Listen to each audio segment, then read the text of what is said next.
किसी ने बड़े कमाल की बात कही है कि हौसले के तरकश में वो कोशिश का तीर जिंदा रखो। हार जाओ चाहे जिंदगी में सब कुछ, मगर फिर से जीतने की उम्मीद जिंदा रखो। हाय गाइस, मैं हूं आरजे कार्तिक। एक छोटी सी कहानी, ये कहानी आपको सिखाएगी कि किसी भी काम में, चाहे वो पढ़ाई हो, करियर हो, गोल हो, टारगेट हो, किसी भी काम में आप अपना कंसंट्रेशन किस तरीके से बढ़ा सकते हैं। ये कहानी एक फकीर बाबा की है, जिनके बारे में कहा जाता था कि वो किसी भी बात को बड़ी इंटरेस्टिंग तरीके से, इनोवेटिव तरीके से, क्रिएटिव तरीके से समझाते थे, और जिसको समझाते थे उसको बात हमेशा हमेशा के लिए याद हो जाती थी। उनके बारे में बात धीरे धीरे पॉपुलर होने लगी, वो पॉपुलर होने लगे, उनकी ये ख्याति बढ़ने लगी, और ये बात बढ़ते बढ़ते उस राज्य के राजा तक पहुंची। तो राजा बोला कि इतने महान बाबा हैं जिनके बारे में इतने सारे लोग कह रहे हैं, तो क्यों ना जाकर के उनसे मुलाकात की जाए। उसने अपने महामंत्री को बुलाया और बोला कि सारी सेना को तैयार कर दो, ढोल नगाड़ों के साथ में शानदार तरीके से हम जाएंगे, बाबा जी का सम्मान करेंगे और थोड़ा सा ज्ञान उनसे लेकर के वापस आएंगे। महामंत्री ने कहा ठीक है, आप जो करेंगे हो जाएगा।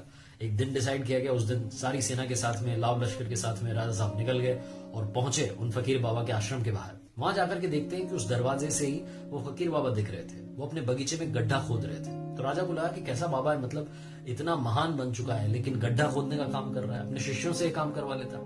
फिर उसने उस बात को इग्नोर किया और अपने महामंत्री को बुला करके बोला कि कुछ सैनिक भेजो और जाकर के बाबा जी को बताओ कि हमारे इस राज्य के राजा साहब आपसे मिलने के लिए आए। राजा को ऐसा लग रहा था कि वो फकीर मतलब खुशी से पागल हो जाएगा, झूमने लगेगा कि राजा मुझसे मिलने के लिए आ गया। लेकिन वहां ऐसा कुछ नहीं हुआ। सैनिक गए, जाकर के बोले कि राजा साहब आपसे मिलने के लिए आए, लेकिन बाबा जी के कानों में कोई असर ही नहीं पड़ा, जू ही नहीं रहेगी, मतलब उन्होंने ध्यान ही नहीं दिया। सैनिक वापस आया, आकर के बताया मंत्री को कि वो तो ध्यान ही नहीं दे रहे। मंत्री ने आकर के राजा को बताया। राजा को बड़ा बुरा लगा। राजा को लगा कि मेरा अपमान हो गया, मतलब मेरी सेना के सामने बाबा मेरा अपमान कर रहा है। मैं यहाँ ज्ञान लेने के लिए आया था, मुझे अपमान मिल रहा है। राजा अब इंतजार करने लगा कि बाबा फ्री हो तो एक बार मिलकर के तो जाएं, इतनी दूर तक आ चुके हैं। लेकिन बाबा जी अपना काम किए जा रहे थे, गड्ढा खोदे जा रहे थे।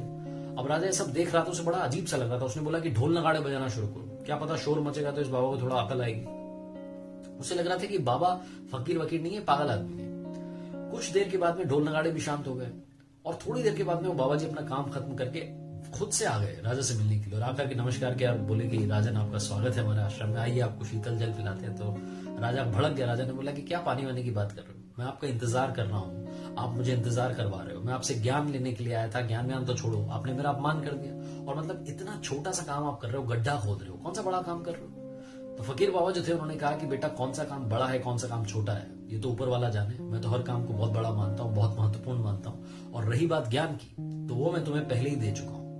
तो अब राजा के मन में एक जिज्ञासा जागी कि ये ज्ञान कहाँ दिया, अभी तो बात ही नहीं हुई, अब तो हमारी बात शुरू हुई है और बाबा जी कह रहे हैं कि ज्ञान पहले ही दे चुका हूँ, तो इन्होंने किस तरीके से मुझे ज्ञान दिया, वो जानने के लिए उस राजा के मन में बहुत सारे सवाल उठने लगे। तो थोड़ा सा ठंडा हुआ, उसने सोचा कि थोड़ा शांत होकर के पूछूंगा तो शायद बाबा जी बताएंगे। तो उसने पूछा कि बाबा जी समझ में नहीं आया, मतलब आप गड्ढा खोद रहे थे, आपसे मेरी बात नहीं हुई, मैं आपका इंतजार कर रहा था, आश्रम के बाहर खड़ा था, और आप कह रहे हैं कि आपने मुझे ज्ञान दे दिया, कैसा ज्ञान आपने मुझे दिया। तो फकीर बाबा ने जो जवाब दिया वो ध्यान से सुनिएगा। फकीर बाबा ने कहा कि बेटा जब मैं गड्ढा खोद रहा था, ऐसा तुम्हें लग रहा था कि मैं गड्ढा खोद रहा था, लेकिन ऐसा नहीं था।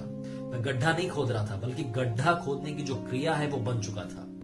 मैं वहां पर काम करने वाला नहीं था, वो खुद में जो क्रिया थी अपने आप होती चली जा रही थी। मैं इतना तल्लीन हो चुका था कि मुझे तुम्हारे किसी भी सैनिक की आवाज नहीं, किसी ढोल नगाड़े की आवाज नहीं, बस अपना काम किए जा रहा था। वो गड्ढा अपने आप खुदता चला जा रहा था, मैं अपने आप काम करता जा रहा था, और जब तक वो काम पूरा नहीं हुआ मुझे पता ही नहीं चला। जैसे ही काम पूरा हुआ तो मुझे तुम नजर में आए, तुम्हारा ध्यान आया और तुमसे मिलने के लिए आया। उस दिन उन फकीर बाबा ने उस राजा को बहुत बड़ी बात सिखाई कि कॉन्सेंट्रेशन क्या चीज होती है। कई सारे लोग कई सारे टारगेट्स बनाते हैं, गोल्स बनाते हैं और सोचते हैं कि हम टारगेट अचीव कर लेंगे, लेकिन कर नहीं पाते हैं। पता है क्यों? क्योंकि आप वो काम करने वाले होते हो लेकिन उस काम को ढंग से कर नहीं रहे होते हो। आप काम करने वाले तो होते हो लेकिन वो क्रिया नहीं हो रही होती, आपका कॉन्सेंट्रेशन वहां पर नहीं होता है। जो भी आप टारगेट बना रहे हैं लाइफ में, जो भी आप करना चाह रहे हैं, पूरे मन के साथ कीजिए, पैशन के साथ कीजिए, वो चीज आपके पास अपने आप चली आएगी। और रही बात उस काम को करने की, तो बस काम करने से पहले ये सोचिएगा कि क्या आपको उस काम में मजा आ रहा है या नहीं आ रहा है। आरजे कार्तिक आपसे बस यही कहेगा कि अपने पसंद का काम कीजिए, अपने पसंद से टारगेट बनाइए और फिर उसे अचीव करने के लिए पूरे पैशन के साथ में लग जाइए। वही कॉन्सेंट्रेशन लेकर के आइए जो फकीर बाबा उस गड्ढे को खोदने में लेकर के आए थे। आप काम करने वाले नहीं रहेंगे, आप क्रिया बन जाएंगे। आरजे कार्तिक एक बार फिर से कहेगा, कर दिखाओ कुछ ऐसा कि दुनिया करना चाहे आपके जैसा। याद रखिए, हर सोमवार सुबह 9:30 बजे मेरे फेसबुक पेज, यूट्यूब चैनल पर देखिए एक नई कहानी।